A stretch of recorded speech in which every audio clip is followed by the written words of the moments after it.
દર વર્ષે એક ઝાડ વાવવું જોઈએ. એટલું તો ઓક્સિજન આપણે વાપરીએ છીએ તો એ ઝાડ આપણને એટલું ઓક્સિજન આપે.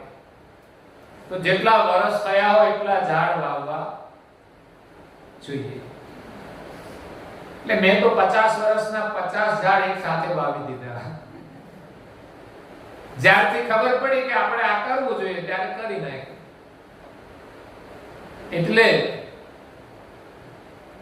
સૃષ્ટિના સર્જનહાર મહાન વિશાળ મહાન ગતિ છે.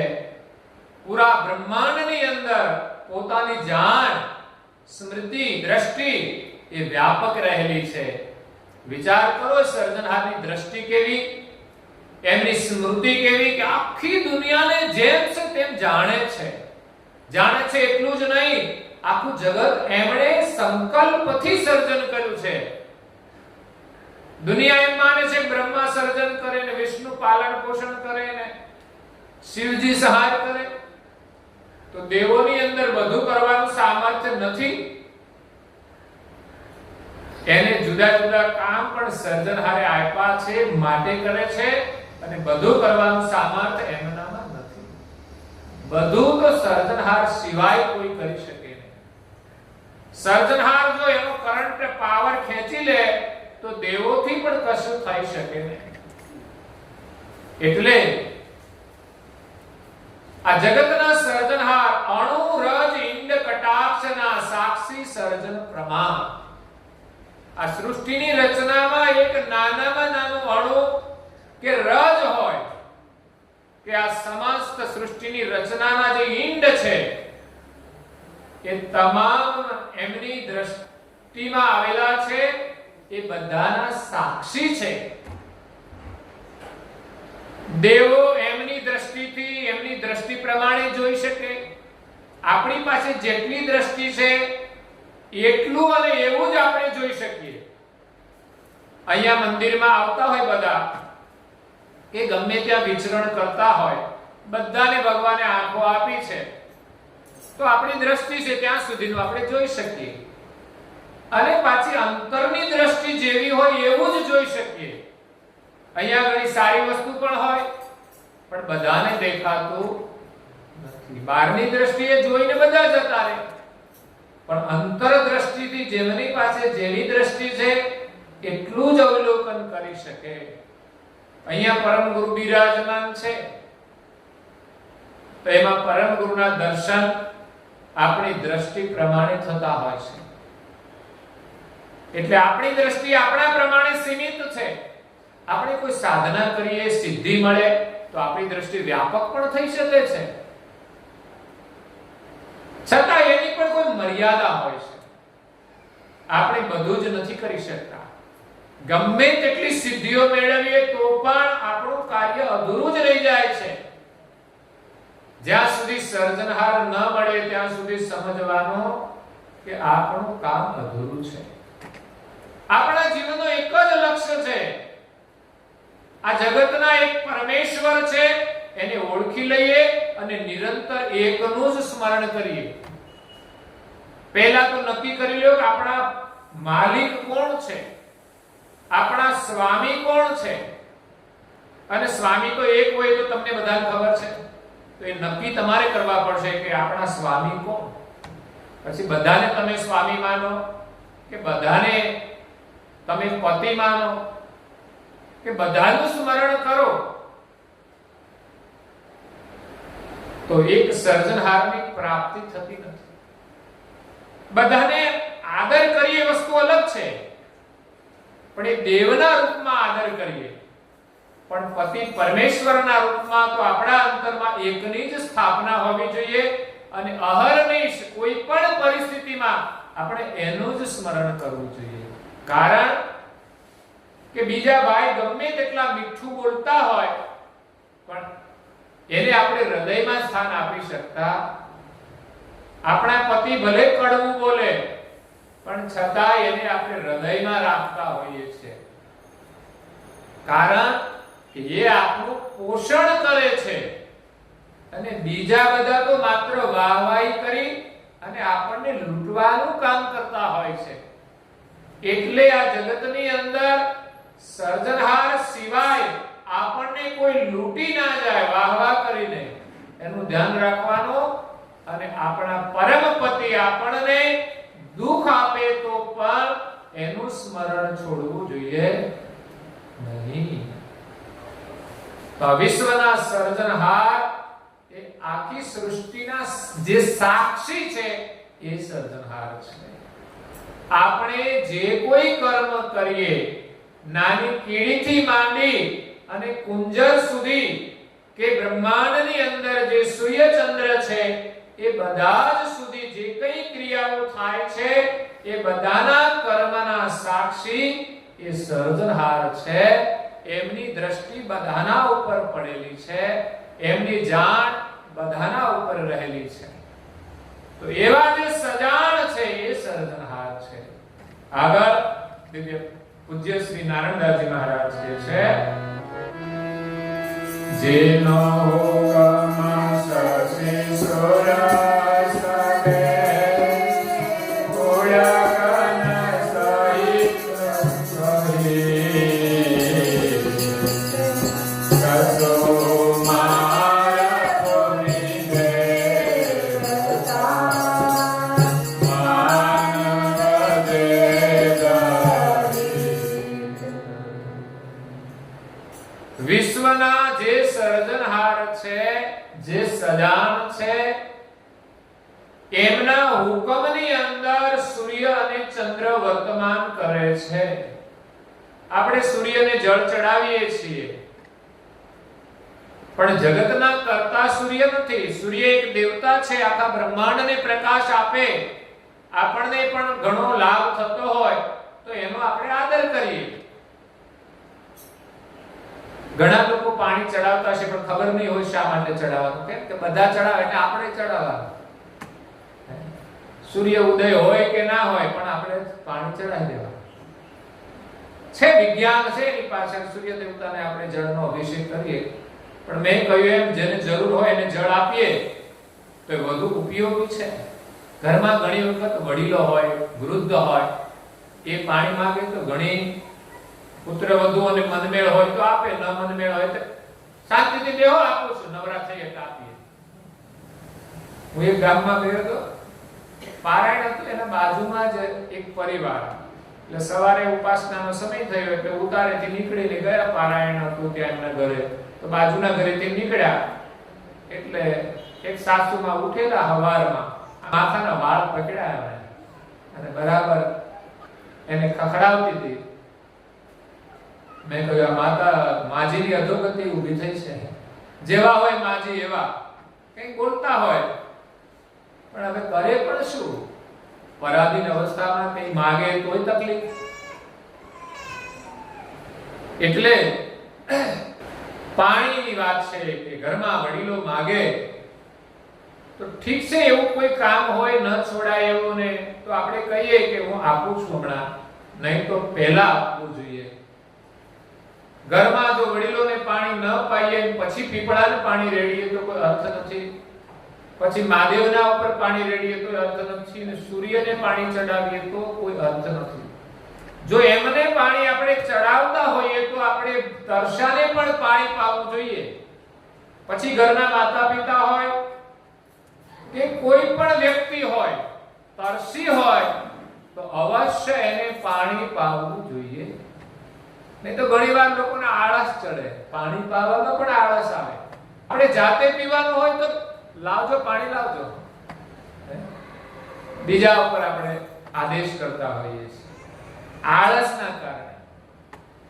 ઠીક છે, કોઈ વડીલ પાણી નાના બાળકો પાસે માંગે એ બરાબર છે, પણ આપણા ઘરમાં તો છોકરાઓએ મા બાપ પાસે પાણી માંગતા હશે કે મમ્મી પાણી લાવજે.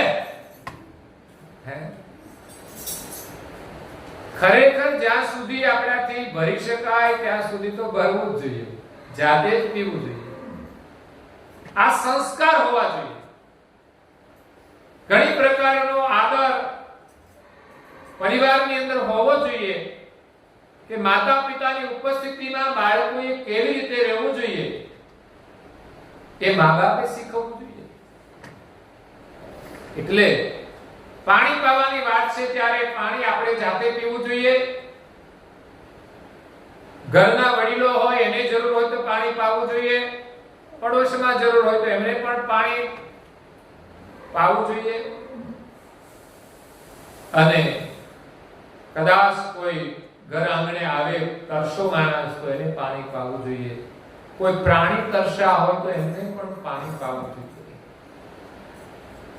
અને કોઈ ઝાડવા તરસ્યા હોય તો એમને પણ પાણી પાવું જોઈએ. પણ પાણી ફેરવવાનું નહીં. એ તો ઘણા લોકો પાણી ફેરવવાનું જ કામ કરતા હોય છે. કોઈ સારું કામ કરે એની પાછળ પાણી ફેરવે. પાણી ફેરવવાનો અર્થ પાણી આપવાનો નથી, પણ જે કામ હોય એને બગાડી નાખે. ઘણા લોકો વાતોથી પાણી ફેરવતા હોય છે. કોઈનું કંઈક સારું થતું હોય ને વાતો કરીને પાણી ફેરવી દેતા હોય છે. એટલે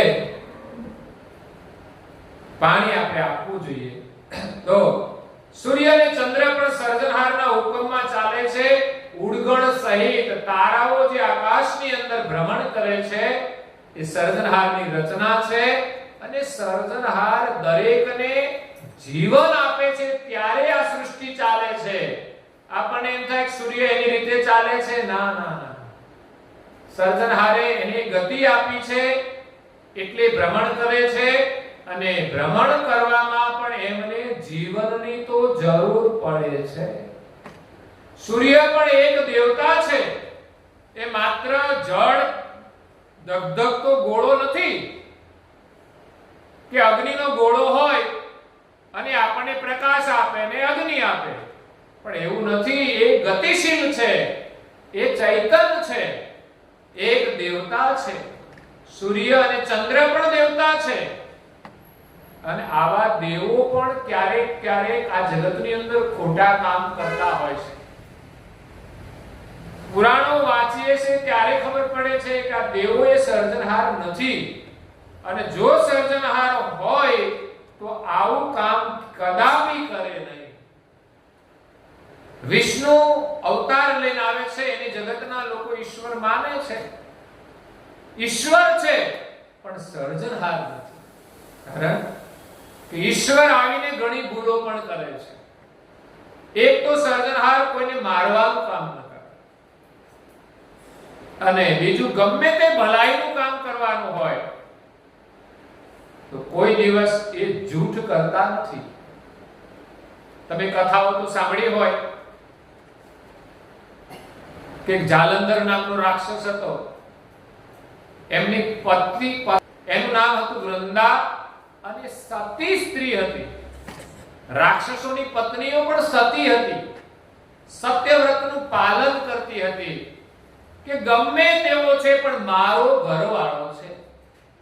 ભલે રાક્ષસી કામ કરતો હોય પણ એની સાથે મારો સંબંધ જોડાઈ ગયો એટલે પછી એ જીવનમાં કોઈને સ્થાન આપે નહીં. આ એક પતિવ્રત ધર્મ છે. પણ આજે કળિયુગની અંદર પતિવ્રત ધર્મ પાળવો કઠિન છે. પતિવ્રત ધર્મ પાળવાનો એના એક લક્ષણો હોય છે, સામાન્ય લક્ષણો. માથા ઉપર સિંદૂર લગાવે, આ એક પતિવ્રતાના લક્ષણ છે. પછી બીજા જો કહીએ તો એનું પાલન અત્યારે થતું નથી. માથાના વાળ છે એને છૂટા મુકાય નહીં. માથે ઓઢવું પડે પણ ઓઢણું અત્યારે ઉડી ગયું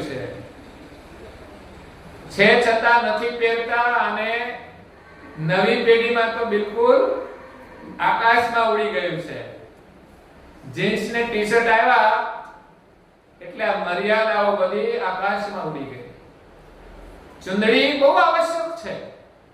પહેરવેશ ગમે તે બદલાય, ચુંદડી હોવી જરૂરી છે.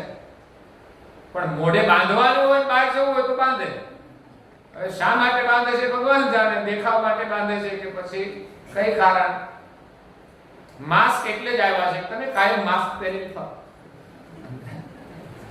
આ ચુંદડીઓ બાંધતા હતા એની સમસ્યામાં સમાધાન છે કે માસ્ક રાખવું જોઈએ. જાહેરમાં જાઓ, ધૂળ ઉડતી હોય, નાકમાં ના જાય, વાયરસ ના જાય. અને કાયમને માટે વાયરસ તો ફરતા જ હોય છે. અને ઘણા તો જીવતા જાગતા વાયરસ હોય. અહીંથી આના ઘરેથી આના ઘરે જતા હોય, આના ઘરેથી આના ઘરે જતા હોય. એટલે ઘણા લોકો સાવધાન રહે એમનાથી કે વાયરસ આપણા ઘરમાં ના આવતો હાલ. એટલે સતી વૃંદા એનો પતિ રાક્ષસ હતો જ્યાં સુધી એની પતિનું સત્યવ્રત છે, પતિવ્રત છે, ત્યાં સુધી એનો પતિ મરે નહીં. હવે આ તો રાક્ષસ હતો અને રાક્ષસી કામ જ કરતો. એને મારવા માટે વિષ્ણુ આવ્યા, પણ એ પણ એને મારી ન શકે. મારવાનો એક જ ઉપાય કે વૃંદાના શીલનો ભંગ કરે તો જ એનો પતિ મરે. એટલે વિષ્ણુએ કામ સારા ભાવથી કર્યું છે, પણ સર્જનહારને આ કામ શોભે નહીં. એટલે સર્જનહાર નથી, દેવ છે અને દેવોને કામ સોંપેલું છે કે આવા રાક્ષસો આતતાઈ બની જાય તો કોઈ મલિન ભાવનાથી નહીં, પણ લોકહિતની ભાવનાથી જે કરવું પડે તે કરવું જોઈએ. તો એમણે જાલંધરનું રૂપ લઈ અને સતી વૃંદાનો સંગ કર્યો, એનો સ્પર્શ કર્યો, તો પેલી બાજુ તરત જાલંધર મરી ગયો. આકાશમાં લડાઈ ચાલતી હતી અને એનું શીશ આવીને એના પત્નીના આગળ ઘરમાં જ પડ્યું. અને ત્યારે સતી વૃંદાએ જોયું કે આ મારા પતિનું શીશ અહીં ક્યાંથી, અને આ મારી સાથે છે એ કોણ છે? ત્યારે એનો પર્દાફાશ થયો. જેમ આમાં દુનિયામાં ખોટું કરે એનો પર્દાફાશ થતો હોય છે, એમ એનો પર્દાફાશ થયો કે બે પતિ ભેગા થાય એટલે પર્દાફાશ થઈ જાય. કાં તો એક પતિ આવે બહારથી, કોઈ બીજો પતિ ઘરમાં હોય એટલે પર્દાફાશ થઈ જાય. ગમે ત્યારે એનો ખુલાસો થતો જ હોય છે. માણસ ગમે તેટલી સાવધાની રાખે પણ પાપ ગમે ત્યારે પ્રકાશિત થતું હોય છે. પછી તો સતી વૃંદાને ખબર પડી કે આ તો વિષ્ણુ છે અને મારા ચારિત્રને ભ્રષ્ટ કર્યું છે. એટલે એને શ્રાપ આપી દીધો કે તમે પથ્થર થઈ જાઓ. એટલે કે 40 ગ્રામ થયા. અને સતી વૃંદાને પણ શ્રાપ લાગ્યો, કારણ કે એને પણ પોતાનું ચારિત્ર ભ્રષ્ટ થયું તો એને તુલસી બનાવી. જો કે ભૂલ એમણે સામેથી નહોતી કરી એટલે એને તુલસી બનાવી. અને વિષ્ણુ તો પથ્થર જ થઈ ગયા, એ જીવ રહ્યા. જ્યારે તુલસી તો એક છોડ છે, એ જીવંત છે, ઉપયોગી છે, પણ જળ તો છે. એટલે પાપ કર્મ કરે તો જળની અંદર આપણે જવું પડે, અને કદાચ અધમ પાપ હોય તો પથરા પણ થઈ જવું પડે. એવી જ ભૂલ અહલ્યાએ કરી હતી તો શલ્યા બની ગઈ. એને સામેથી નહોતી કરી છતાં પણ એને શ્રાપ લાગ્યો પતિનો કે તે આવું કામ કર્યું, તું મને ઓળખી ના શકી. કદાચ ઘરવાળાનું રૂપ બીજા લઈને આવે તો પણ ઓળખવાની દ્રષ્ટિ પત્નીમાં હોવી જોઈએ, તો એ સાચી પત્ની કહેવાય. નહીં તો ભાઈ એના જેવું જ રૂપ લઈને આવે તો ઓળખાય ખરાબ હોય? ના જ ઓળખાય. ઘણી વાર તો એમના જેવા કપડા પહેર્યા હોય તો લોકો ભૂલા પડી જાય, તમારા ભાઈ જેવા જ લાગે છે, પણ તમારા ભાઈ નથી. તમારા ભાઈના ઓળખ ચિહ્નો બધા હોય. કાયમ જેની સાથે રહેતા હોય એની ઓળખ માત્ર બાહ્ય નથી હોતી. એમની આંખો મળે ને એનો ચહેરા જોવે, એનો સ્માઈલ જોવે, એનો લક્ષણ જોવે તો ખબર પડી જાય કે આ એ નંગ નથી, કોઈ બીજું છે. એટલે આ બ્રહ્માંડની અંદર જે દેવતાઓ છે સર્જનહારની શક્તિથી ચાલે છે. શશુમાર ચક્ર જે દેવતાઓ છે, તારાઓ છે, અને માનવ જે દૈત, માનવ સહિત જે દૈત્યો છે એ પણ સર્જનહારના હુકમથી જ વર્તમાન કરે છે. એમની પાસે પોતાનું કોઈ જ સામર્થ્ય છે નહીં. પ્રકૃતિ પુરુષ ગુણ સુરા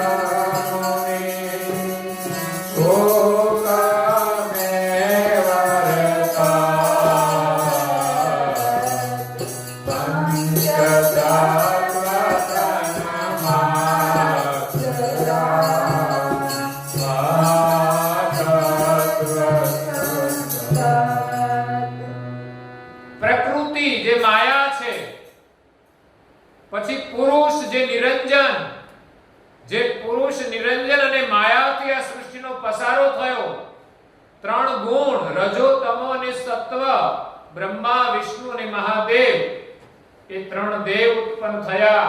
સૂર મુનિ રે આ સૃષ્ટિની રચનામાં જે દેવતાઓ છે, જે ઋષિ મુનિઓ છે, આ બધા જ એક સજાણ જાણ સર્જનહારથી જ વર્તમાન કરે છે, એમના હુકમથી જ વર્તમાન કરે છે.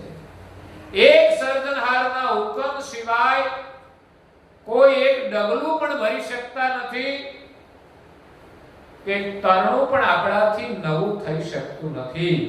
પંચ તત્વ તન માત્રા, સારી સૃષ્ટિની રચના પંચભૂતથી થયેલી છે, પૃથ્વી જળ અગ્નિ વાયુ ને આકાશ. અને પાંચ તત્વોની પાંચ માત્રાઓ છે, શબ્દ સ્પર્શ રૂપ રસ અને ગંધ, જેનાથી સમસ્ત સૃષ્ટિની રચના થયેલી છે. આપણે આંખોથી જોઈએ છીએ તો આંખ એ અગ્નિ તત્વની ઇન્દ્રિય છે, અગ્નિ ના હોય તો આંખ ન બની શકે. કદાચ આંખ હોય પણ એની અંદર રૂપ માત્રા ના હોય તો આપણે કોઈ રૂપને નિહાળી શકતા નથી. કોઈ કે આંખોમાં દેખાતું નથી, જન્મથી અંધ છે, એની અંદર રૂપ માત્રા નથી. એટલે પંચભૂત છે, એની બધી ઇન્દ્રિયો છે, અને પંચ માત્રા છે, જેના દ્વારા એ બધાનો અનુભવ કરે છે. શબ્દ સાંભળે છે, સુગંધ ગ્રહણ કરે છે, સ્વાદનો અનુભવ કરે છે, સ્પર્શની અનુભૂતિ કરે છે, ઠંડી ગરમીની અનુભૂતિ થાય છે. તો આ પંચભૂત અને પંચ માત્રા મહાતત્વ સતન, તો આ સમસ્ત બ્રહ્માંડની અંદર પંચ મહાતત્વ છે, અને મહાતત્વમાંથી આ અલ્પ તત્વોનું શરીર બનેલું છે. તો મહાતત્વ અને અલ્પ તત્વના શરીરો એ બધા જ નિજ કર્તાના હુકમથી વર્તમાન કરે છે. આગળ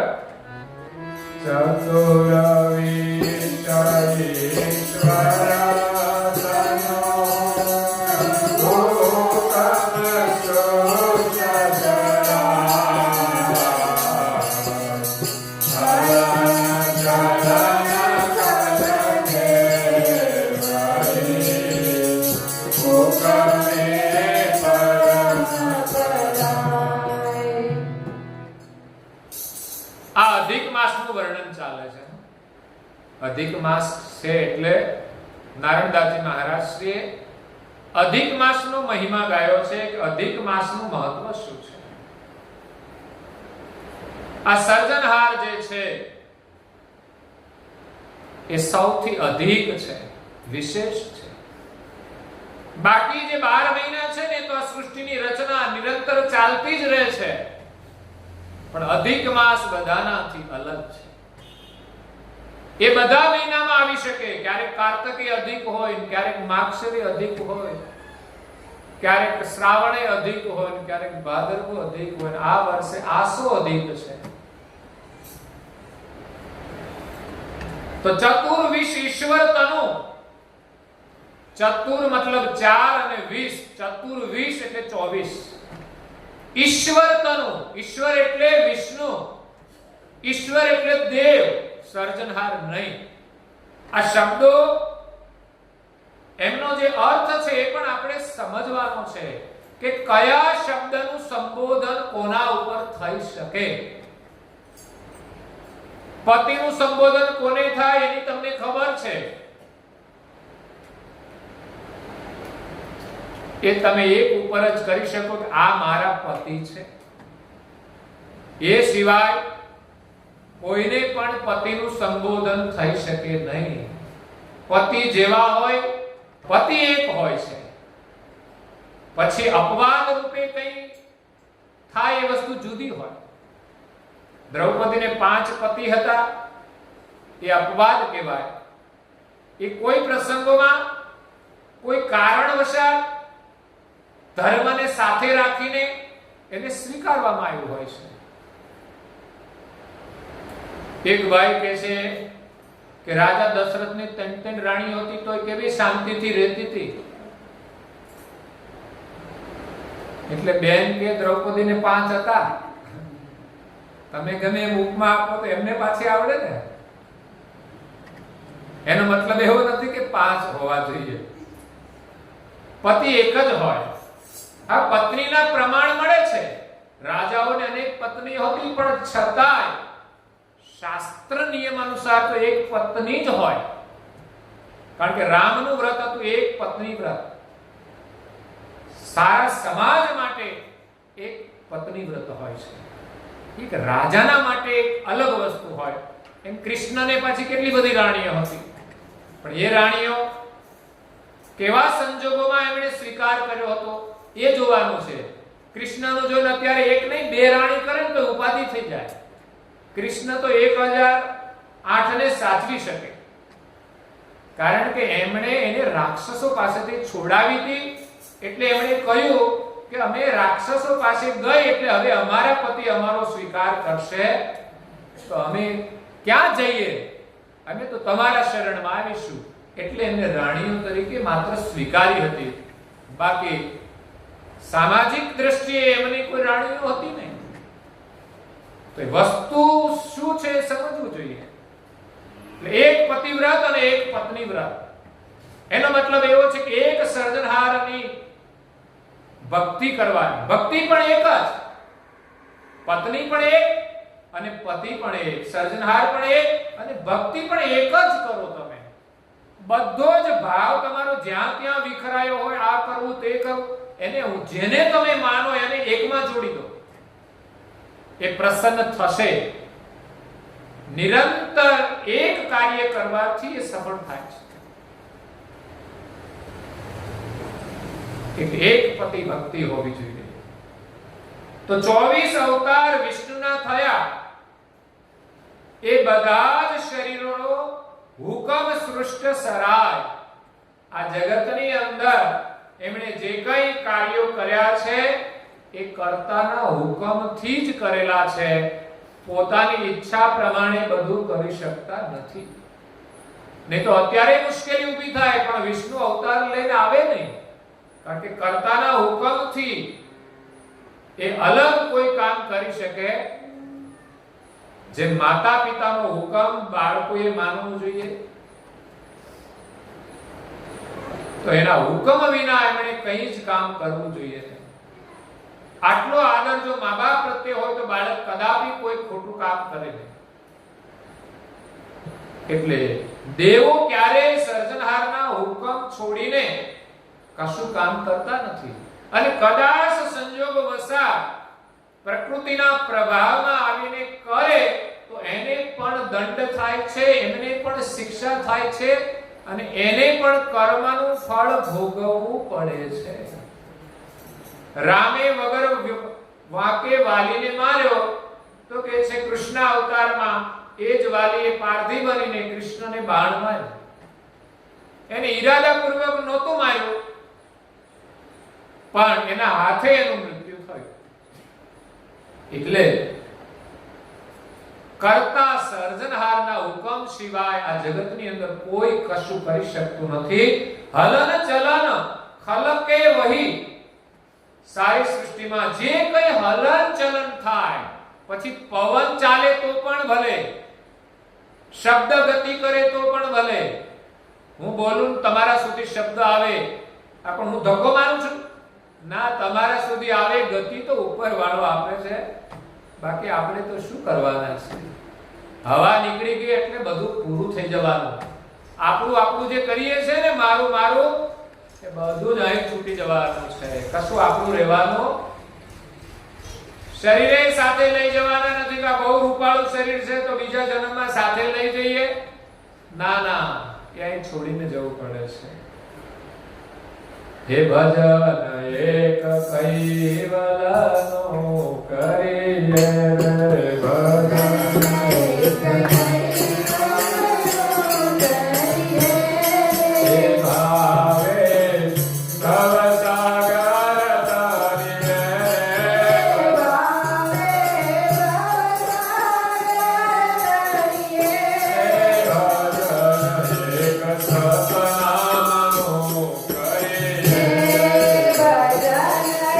Jai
નાની વાતમાં આપણે સમજી જવાનું કે વાદળની છાયા કાયમ રહેતી એ તો થોડી વાર આવે ને ચાલી જાય.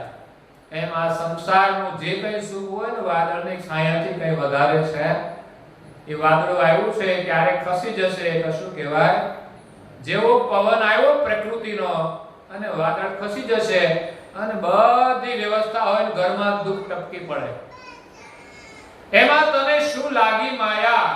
આપણને જે કંઈ માયા લાગી છે, જરૂરિયાત વસ્તુ અલગ છે અને મહાપુરુષે જેને માયા કહી છે ને એ વસ્તુ અલગ છે કે જેના માટે લડાઈ અને ઝઘડા થાય એ માયા. અને પ્રેમથી જે લોકો ભગવાનનું ભજન કરીને ભુક્તમાન કરે એ જરૂરિયાત છે. આપણને એમ થાય કે બધી માયા હોય તો હું છોકરાને મૂકીને ચાલ નીકળી જવાનું. ના, એવું નથી. માયા એ છે કે જે માયાની અંદર આપણે મોહિત થઈને ધર્મ ભૂલી જઈએ, પ્રભુનું સુમિરન ભૂલી જઈએ. હું તો જોઉં સંધ્યાના સમયે લોકો બજાર બેઠા હોય, સંધ્યાનો સમય હોય એટલે ઘરમાં આપણું જે દેવસ્થાન હોય ત્યાં બેસીને આરાધના 15 મિનિટ 20 મિનિટ અડધો કલાક કરવી જોઈએ. અને દેવ મંદિર હોય તો દેવ મંદિરમાં જે અનુકૂળતા, બધા જ મંદિરે આવે એવું નહીં, પણ આવો તો સારું. નહીં તો તમારા ઘરમાં પણ દેવ મંદિર હોય ત્યાં બેસીને સંધ્યા સમયે પ્રાર્થના ઉપાસના કરવી જોઈએ. અને મેં સમાચાર પણ મોકલ્યા છે WhatsApp ની અંદર કે પરિવાર સાથે કરવું જોઈએ. કોઈ સદસ્ય બાકી ના રહેવું જોઈએ. જમવાનું બનાવો તો કોઈ ભૂખ્યા નથી રહેતા, તો પછી ઉપાસનાનો ઉપવાસ શા માટે કરવો જોઈએ? કરવો તો ભોજનનો ઉપવાસ કરવો, ઉપાસનાનો ઉપવાસ ક્યારેય ન કરવો જોઈએ. બીમાર હોય પથારી હુતા હોય તો હુતા ઉપાસના થાય છે. એ જ રીતે અમર મંત્રની માળા કરવી જોઈએ. ભાલ તિલક તો ભૂલાવવું ના જોઈએ. એ જ આપણું રક્ષણ કરશે, એ જ આપણને દિશા બતાવશે.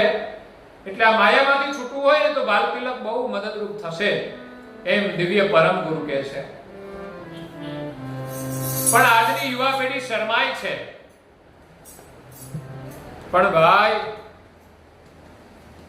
શરમ છોડી અને આવું ઉત્તમ ભાલ તિલક અવશ્ય ધારણ કરવું જોઈએ. વન સાઈડ ને ટુ સાઈડ વાળ કપાવવામાં શરમ આવતી નથી, ફાટેલા કપડા પહેરવામાં શરમ આવતી, અને ભાલ તિલક કરવામાં શરમાય છે. મોટા મોટા લોકો ચડ્ડા પહેરીને ફરતા હોય, ઠીક છે, ફેશન પ્રમાણે ફરે, પણ તિલક કરતા શા માટે શરમાવશો? એનું તો ગૌરવ હોવું જોઈએ. જ્યાં સુધી ધર્મનું ગૌરવ ના હોય ત્યાં સુધી દેવ પ્રસન્ન ના હોય. એટલે પૂજ્ય શ્રી નારાયણદાસજી મહારાજ શ્રી કહે છે કે આ જગતની અંદર જે કંઈ હલનચલન થાય છે બધું જ નીચ કર્તાના હુકમથી થાય છે. એકલ અમલ અચરાચર રે સારી સૃષ્ટિમાં સ્થાવર અને જંગમ. હવે તો માણસ થી લઈ અને વનસ્પતિ પણ આવી જાય છે કે વનસ્પતિના પાંદડા હલે તો પણ વનસ્પતિ એને હલાવતી નથી. વનસ્પતિમાં જે કંઈ ફૂલ ખીલે તો એ વનસ્પતિ ખીલાવતી નથી, પણ માલિક એની અંદર પ્રેરણા કરે છે, માલિકે રચના કરી છે તો ખીલાવે છે. માણસ જ જો બધું કામ કરતો હોય તો ક્યારેક એમને ત્યાં પુત્ર ન હોય તો પુત્રની પ્રાપ્તિ કેમ થતી નથી? જો એમનાથી સંતાનની પ્રાપ્તિ તો થાય છે પણ ક્યારેક નથી થતી તો એનું કશું ચાલતું. ઈશ્વર આપે તો થાય છે, ઈશ્વરના નિયમ પ્રમાણે થાય છે, એની ગતિ પ્રમાણે થાય છે.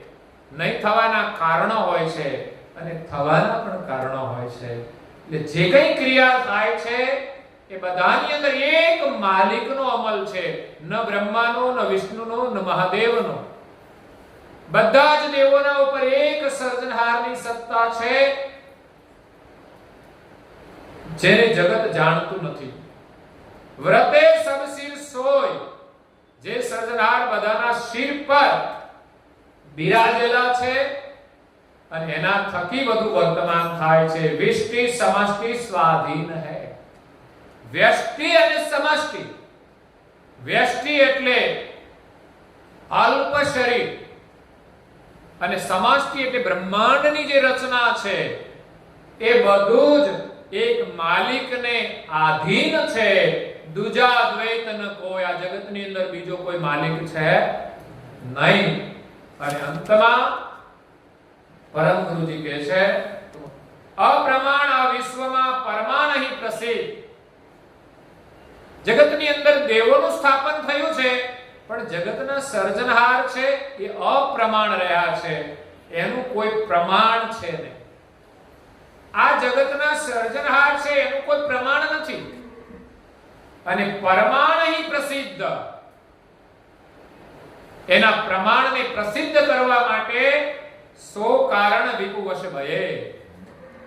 એટલા માટે કર્તાના સાનિધ્યમાંથી સર્જનહારના પરમ વિશેષ અંશ દિવ્ય પરમ ગુરુ શ્રીમદ કરુણાસાગર મહારાજ વિપુને વશ થઈ શરીર ધારણ કરી અને આ વિશ્વમાં પધાર્યા છે. દેવાધિકે ધીશ. આ જગતની અંદર જેટલા પણ દેવો છે 33 કરોડ દેવ અને 9 કરોડ દેવી, 42 કરોડ થયા. બધાના ધીશ એટલે સ્વામી છે. બધા જ દેવોને દેવી શક્તિ આપનાર, જીવન આપનાર, સર્જનહાર એ બધાના સ્વામી છે. દિવ્ય પરમ ગુરુ પણ બધાના સ્વામી છે. કારણ કે પરમ ગુરુ અને સર્જનહાર બંને બધાના સ્વામી. કેવી રીતે? તો કે સર્જનહારે તો બધાને ઉત્પન્ન કર્યા છે માટે બધાના સ્વામી છે, અને ઉત્પન્ન કર્યા છે બધા માલિકને ભૂલી ગયા છે. તો હવે માલિકની ઓળખાણ કોણ કરાવશે? તો કે બધાના જે સ્વામી છે, જે સર્જનહારને જાણે છે, સર્જનહારની ગતિ જેમની પાસે છે, એ પરમ ગુરુ એ આખા વિશ્વના ગુરુ છે. આખા વિશ્વને માલિકનું જ્ઞાન આપનારા છે એટલે પરમ ગુરુ છે. પરમ ગુરુ એક જ છે. એટલે વિપુને વશ થઈ આ વિશ્વની અંદર અવતાર ધારણ કરીને આવ્યા છે. ઈશ ચતુર્દશ લોકના. ઈશ એટલે સ્વામી, ચતુર્દશ લોક એટલે 14 લોકના દિવ્ય પરમ ગુરુ સ્વામી છે. જગત ગુરુ અવતાર. આ જગતની અંદર પરમ ગુરુનો અવતાર એ જગત ગુરુ છે. મેં કહ્યું ને પરમ ગુરુ આખા વિશ્વના ગુરુ છે. પૂજ્ય શ્રી નારાયણદાસજી મહારાજ શ્રીએ ગુરુ મહિમાની અંદર પણ આ વાત કહી છે. તમે કરો છો ગુરુ મહિમા? ખરેખર ગુરુ મહિમાનો પાઠ તમારા ઘરમાં થાય તો ભૂત પ્રેત કશું નડે નહીં, પિતૃઓ નડે નહીં, તમને બીજા કોઈ પણ નડી શકે નહીં. પણ નિયમિત પાઠ થવો જોઈએ. પરમ ગુરુની સ્થાપના હોય પણ પાઠ ન થતો હોય તો પરિણામ આવતું નથી. ગુરુ મહિમાના પાઠનું મહત્વ છે. નારાયણદાસજી મહારાજ શ્રીએ પરમ ગુરુનો મહિમા ગાયો છે અને પાઠ કરવા માત્રથી ઘણો લાભ થાય છે. અને મહિમા જાણ્યા પછી જો એનું ભજન થઈ જાય તો આપણો બેડો પાર થઈ જાય અને આપણા નજીકમાં આવે ને એનું કલ્યાણ થઈ જાય. એટલે પરમ ગુરુ જગત ગુરુ છે એનું વર્ણન ગુરુ મહિમાની અંદર કર્યું છે. કદાચ આજે પૂર્ણિમા છે એટલે આજે તો પાઠ કર્યો હશે બધાએ. તો વ્રતના દિવસે તો આખી ઉપાસના કરવી જોઈએ. એટલું વ્રત તો હોવું જોઈએ. વ્રતના દિવસે 6 માળા કરવી જોઈએ. 6 એ 6 એક સાથે ન થાય તો સવારે 3 કરો, સાંજે 3 કરો. એમ ના થાય તો સવારે 2 કરો, બપોરે 2 કરો, સાંજે 2. ભલે એક દિવસ વાતો કરવાનો સમય ના મળે એટલું જ ને, બીજું તો કઈ નુકસાન નહીં જાય. એથી વધારે કઈ તમારે નુકસાન નહીં થાય. એટલે આ બધું અવશ્ય કરવું જોઈએ. નમામિ જગત ગુરુ જગઈશ, લહે મહિમા તેના ગુરુધીશ. જેનો મહિમા જાણે એના એ સ્વામી છે, બાકી ન જાણે એના માટે કઈ જ નહીં. જે કોઈ રાજાનો મહિમા જાણે એના માટે રાજા છે, પણ પ્રાણી, પશુ, પંખી એ કોઈ રાજાના મહિમાને જાણતા અને એના અમલને પણ એ આચરતા. તો દુનિયામાં એવાય કેટલા માણસો હોય, પ્રાણી જેવા હોય, પશુ જેવા હોય, વનસ્પતિ જેવા હોય, જે રાજાનો મહિમા જાણતા પણ ન હોય અને એનો અમલ પણ કરતા હોતા. અમલ કોને કરવાનો હોય? માણસને કરવાનો હોય. આપણે બધા માણસ છીએ એટલે પરમ ગુરુના મહિમાને જાણી અને એનો જો મહિમા આપણે સમજીને એમના અમલને જીવનમાં ઉતારીશું, એમની આજ્ઞાઓ પાડીશું, તો ચોક્કસ એ આપણા માથે એમની કૃપા સદાય રહેશે. આપણે તો આશીર્વાદ જ જોઈએ છે. બહુ સરળ છે આશીર્વાદ, પણ તમારે લેવા પડશે. જે બેંકમાં તમારું ખાતું હોય, તમારે પૈસા જોતા હોય તો પછી તમારે સહી કરીને વટાવવું પડે. એટલે એના વગર ચાલે. આ તો કે બ્રાહ્મણને બોલાવો અને અમારું કર્મકાંડ કરી દે, અમારું કામ. એટલે આ બ્રાહ્મણ કરે તો પછી તમે શું કામ આ બધું કરો છો? મુશ્કેલી તમારે છે, છતાં તમને એટલો ભાવ નથી કે તમારે કરવું જોઈએ. તમને આવડે એવું કામ કરો, સારું કામ કરો. એવું નથી કે આજ કર્મકાંડ કરો તો જ કામ થાય. તમને જે નથી આવડતું એ કરવાની કોઈ જરૂર જ નથી. અને એવા કર્મકાંડનું કોઈ મહત્વ મને દેખાતું. આ લગ્ન વિધિમાં સાચી વિધિ કરે, ખોટી ભગવાન જાણે. સાચી કરે તો મુશ્કેલી ના આવવી જોઈએ, પણ મુશ્કેલી આવે તો સમજવાનું કે આમાં વિધિ સાચી થઈ નથી. વિધિ સાચી કરે તોય મુશ્કેલીઓ છે. એટલે આપણે સ્વયં કરવાનું છે. જેટલી સમજણ હોય એટલી સારું કામ કરીએ એ જ ભગવાનના આશીર્વાદ છે. તો 14 લોકમાં પરમ ગુરુનો અવતાર એ જગત ગુરુ છે. શ્રીમદ કુબેર પતિ તે છે. એટલે શ્રીમદ કુબેર એ આપણા સ્વામી છે, આપણા ગુરુ છે અને સર્જનહારનું લક્ષ્ય લઈને આવ્યા છે. એટલે ગુરુ આપણા માટે હરિનું સ્વરૂપ છે અને એ આપણને જે સર્જનહારની ઓળખ કરાવે છે એ જ આપણા સર્જનહાર છે, બીજા કોઈ છે નહીં. ધન્ય શરણ આધાર. જેમણે આ જગતના સર્જનહારની ઓળખ કરાવી એવા પરમ ગુરુના શરણને ધન્યવાદ છે. નાનદાજી બાપજી કહે છે, મને એનો આધાર મળ્યો એટલે મેં સર્જનહારની પ્રાપ્તિ કરી છે. ધન્ય નગર સારસાપુરી.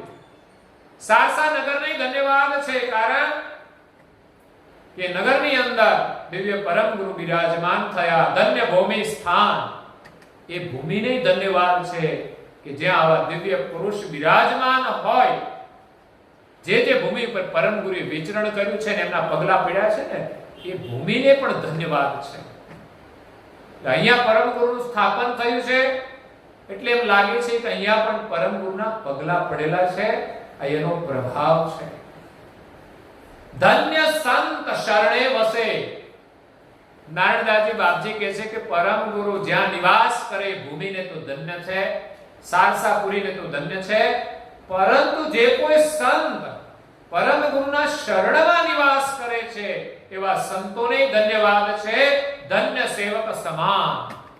સેવકોને પણ ધન્યવાદ છે.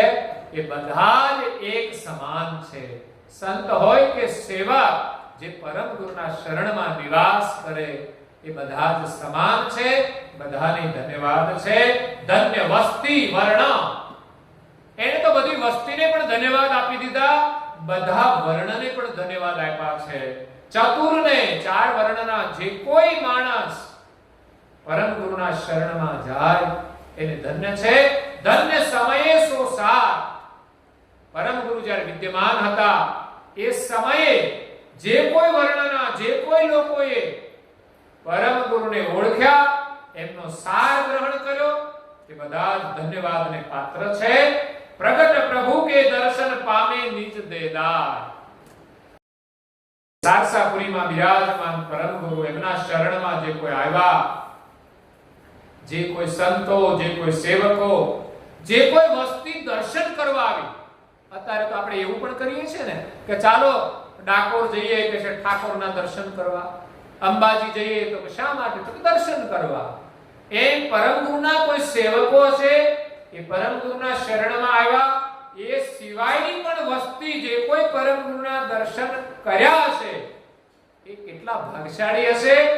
વર્ણ ચતુરને, ચારે વર્ણના લોકોને ધન્ય છે કે એક સમયે પરમ ગુરુ વિદ્યમાન હતા.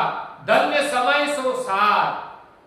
એ સમય પણ કેટલો ભાગ્યશાળી કે જે સમયની અંદર આખા જગતના સર્જનહારનો સંદેશ લઈને પરમ ગુરુ આ ભૂમિ પર પ્રગટ થયા અને સારસા નગરમાં બિરાજમાન થયા. એ સમય પણ કેવો સુવર્ણમય કહેવાય.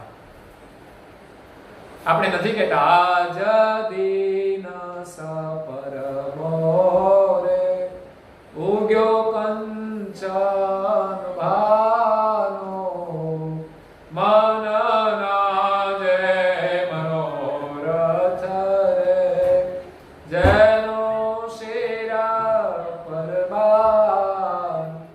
આ અન્નકૂટનો જે થાળ છે ને એની ચોપાઈ પહેલી છે. આપણે વર્ષમાં એકવાર ગઈએ છીએ, ખબર ના હોય તમને, પણ ઘરમાં રોજ અન્નકૂટ કરજો. હું તો વારંવાર કહું છું, ભોજન કરો તો પરમ ગુરુને ધરાવીને પછી ભોજન કરજો.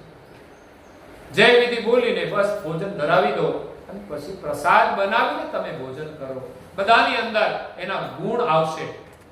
બધા જમવાના છે કે બધાની અંદર ગુણ આવશે. અને મેં જોયું છે ઘણા લોકો વ્યસનો છોડવા માંડ્યા છે. હું કહું ને છોડી દે એવું નહીં, પણ પરમ ગુરુની પ્રેરણા થાય છે.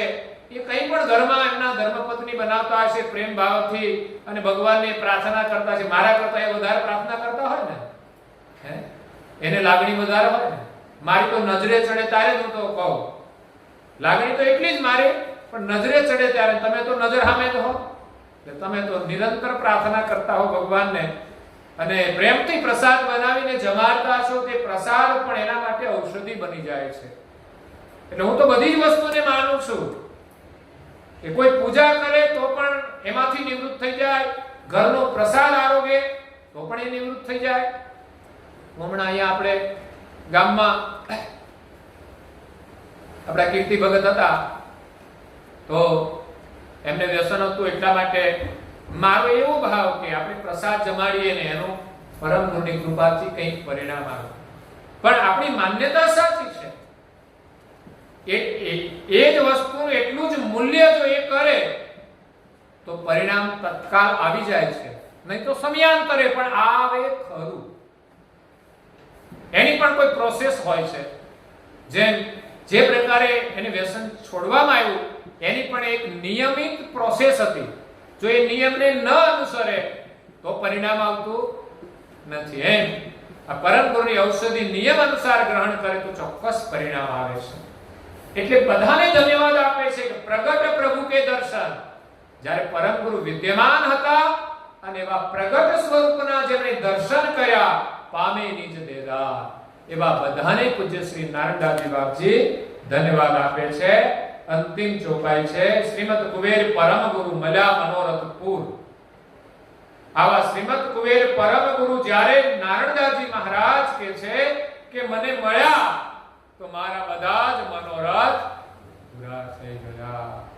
તમારે તમારા મનોરથ પૂરા કરવા હોય તો પરમ ગુરુ જો તમને મળશે તો કોઈ મનોરથ તમારા બાકી રહેશે નહીં. અને નહીતર તમારા ઘરવાળા કે ઘરવાળી પણ તમારા મનોરથ પૂરા કરી શકશે નહીં. છેલ્લા સમયે જતી વખતે તમે કહેશો કે મને તું જીવાડી દે, તો એ જીવાડી શકતા નથી. દાસ નારણ નિર્ભય ભયો. નારણદાસજી મહારાજ કહે છે હું તો પરમ ગુરુના શરણમાં જઈને નિર્ભય થઈ ગયો. આખર મૃત્યુ સામે આવશે અને આ બધું જ પડ્યું રહેશે અને ત્યારે જે ભય લાગશે ત્યારે પરમ ગુરુ યાદ આવશે. તે મૃત્યુના ભયથી બચવા માટે આપણે પરમ ગુરુના શરણમાં જવાનું છે. નારણદાસજી બાપજી કહે છે કે દાસ નારણ નિર્ભય ભયો રહ્યો શરણ હજૂર. પરમ ગુરુના શરણમાં ગયા અને હજૂર રહ્યા. આપણે બધા પરમ ગુરુના શરણમાં આવ્યા છીએ પણ હજુ હજૂરમાં તો કોઈ નર રહેવા વાળા છે. નારણદાસજી બાપજી કહે છે હજૂર નર કોઈ રહે. હજૂરમાં રહેવા વાળા કોઈ છે. સવારે વહેલું ઉઠાતું પ્રભાત ફેરી હતી હો આજે, પણ સંદેશ મળ્યો કે નહીં ખબર નહીં, પણ તમારી જાતે તમારે જાગવું જોઈએ. પણ એ આપણી કમજોરી કહો કે જે કહો, હજુરમાં જો રહેવું હોય તો આપણે જાગવું પડશે. આપણી એક પરીક્ષા છે અને વહેલા જાગીને ધ્યાન ભજન પણ આજે પૂર્ણિમાના દિવસે મેં કહ્યું તેમ 6 માળા થવી જોઈએ, ઉપાસના આખી થવી જોઈએ. પછી સત્સંગ તો તમે શ્રવણ કર્યો પૂરેપૂરું એટલે હવે વાંધો નહીં, તો ચાલુમાં ભાગવું પડે. પછી સત્સંગ ના મળે તો ગ્રંથનું અધ્યયન કરી લેવાનું. સાંજે સંધ્યા ઉપાસના પરિવાર સાથે કરો. રાત્રે અનુકૂળ હોય તો ધૂન કરો, ભજન કીર્તન કરો. અને આજે રાત્રે પણ ગુરુ કથા છે અહીંયા મંદિરવાળા ફરિયામાં કિરીટભાઈના ઘરે, એટલે અનુકૂળતા હોય બધા આવજો. નહીં તો પડોશી તો આવશે જ, પડોશી ધર્મ માટે. તો અહીંયા દોહા રહે છે પણ એટલા રાખી દે, કારણ કે દોહા એનું સારા જ હોય છે.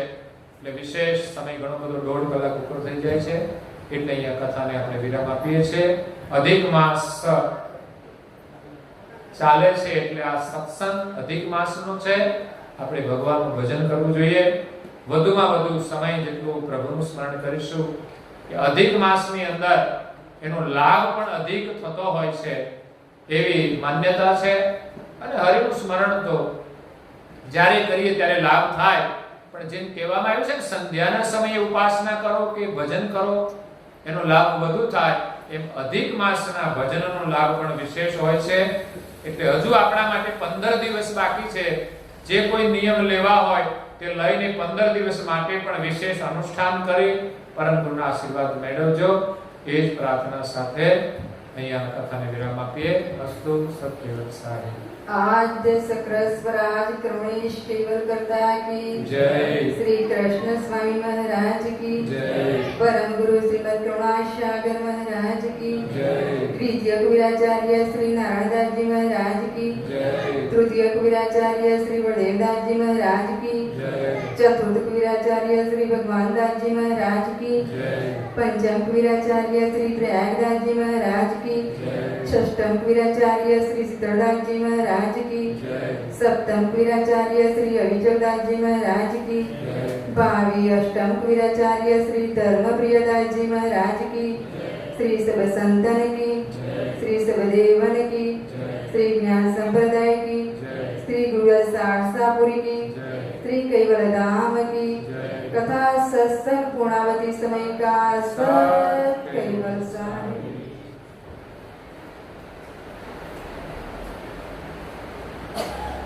कैवल हंसो सत केवल साहेब. बोलो जो